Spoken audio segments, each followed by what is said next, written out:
Gisumbong ka commercial sex worker nga namugno sa lalaking customer, gipagawas na sa detention cell.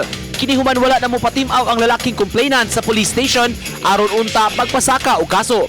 Sa niini, nisumbong ang lalaki ngadto sa kapulisan nga nagkasabot sa babay nga 500 pesos ang bayran apan naningil kini og 1,000 ka pesos.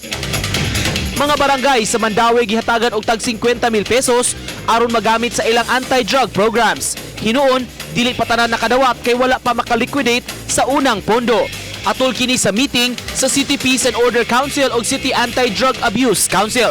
Samtang gipahibaw sa City Police Director, nakatala sila og menos nga crime volume sa Dakbayan.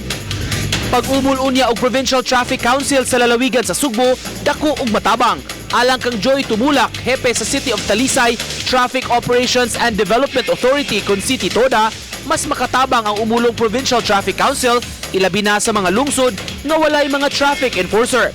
Masayo na sab ang pag-coordinate sa isig ka lungsod kung dunay paghuot sa trapiko.